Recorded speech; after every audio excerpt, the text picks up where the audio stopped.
직장을 다니다가 그는 전업 투자자가 되었다. 한때 15억을 벌기도 했다. 투자 실력은 물론 있었다. 그래서 시드는 날로 증가되었다. 하지만 전업으로 3년 정도 시간을 거치면서 어느 날 단 하루에 정말 상상도 못할 일이 일어났다. 마진콜. 어찌 상상할 수 있었을까? 평범한 날 오후에 그에게 있어서는 절대 일어날 수 없는 일이 일어났다. 그날 그렇게 전체가 모두 청산되었다. 그의 오랜 투자 예측으로는 사실 절대 일어날 수 없는 일이 실제로 그날 단 한 번 일어났다는 것. 선물은 그렇게 몇 년간 꾸준히 돈을 잘 벌다가도 마진콜이란 레버리지 함정에 빠질 수 있다는 것. 그날 이후에 이제 아내와 식사하는 것도 사실 곤욕이 되었다. 말이 없어진 부부. 잘 지내던 배우자와의 관계도 언젠가부터 정적이 흐른다. 밥을 씹는 소리만 들리는 식사 시간은 이제 익숙한 광경이 되었다. 단답형, 형식적 대화. 아내는 몇 달 전부터 일을 시작했다. 예전에 했던 보험 일을 다시 시작했는데 물론 다양한 스트레스가 있었고 그러한 것들로 인해서 속상해지면 아내는 남편을 원망했다. 더 작아진 남편. 게다가 최근에 지인과 소송에도 휘말려 버렸다. 한때 그가 투자로 많은 수익을 보고 있었을 때 주변에서 한번 배워보고 싶다는 사람들이 몇 있었다. 실제로 그렇게 몇 명에게 알려주기도 했는데 그런데 결과적으로 그 중에 한 명과 현재 소송 중에 있다. 손실을 너무나 크게 본 지인은 그를 상대로 손실배상 민사소송을 제기했다. 어떻게 이러한 상황으로 흘러왔을까?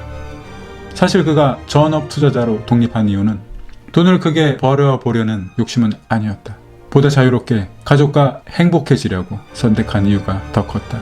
경제적으로 안정되며 자유롭게 배우자와 가족을 챙기면서 모두가 행복해지려는 선택이었는데 결과적으로는 이들은 이제 같이 밥을 먹는 것조차도 정적과 침묵이 흐르고 그 정적을 깨고 가끔 하게 되는 대화 속에는 서로에 대한 원망이 새어나오고 있다. 무엇이 문제였을까? 내가 생각하는 첫 번째 과오는 이것이라 생각한다. 그 첫 번째는 자산 배분을 하지 않았다는 것. 전업 투자자는 반드시 자산 배분을 해야 한다.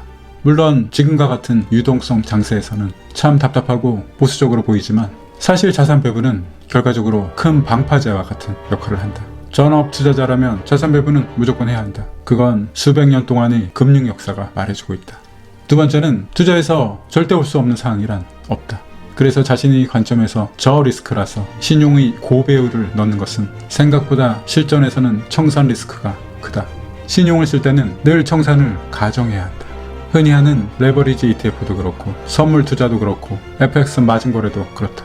신용을 쓰는 것 자체는 모두 그렇다. 일단 청산이 되어도 상관없을 때 레버리지를 써야 한다. 투자에서 절대 올 수 없는 상황이란 결코 없다.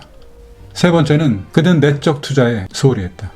사실 투자는 내적 투자 관리가 병행되어야 한다.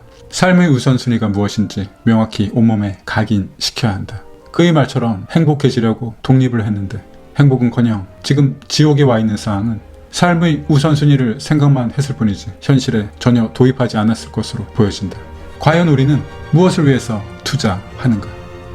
가족의 안정과 행복을 위해서? 아니면 투자로 얻는 도파민에 점차 이끌려가는 것은 아닌지? 그렇게 수시로 주식청을 들여다보는 것은 아닌지? 매일 일희일비하는 것은 아닌지? 사실 투자에서 잔고가 늘어나면 정말 엄청난 도파민이 흘러나온다. 자신의 통제력과 자신에 대한 과신, 시장에 대한 낙관, 레버리지에 대한 만성, 그리고 무엇보다 투자에 대한 원칙이 무너지게 된다. 그래서 이렇게 흘러왔을 가능성이 높아 보인다. 이는 모두 내적 투자 관리 부재이며 과연 자신은 무엇을 위해서 투자하는지 그 내적 질문은 주기적으로 해야만 한다. 여기까지 이 이야기는 어느 매체를 통해서 알게 되었습니다. 그리고 우리 채널에도 분명히 도움이 될 것 같아서 저희 개인적인 관점과 생각을 정리해서 콘텐츠로 만들어 보았습니다. 우리 삶과 자유와 그리고 투자에 도움이 되길 바라겠습니다. 영상의 공감 감사합니다.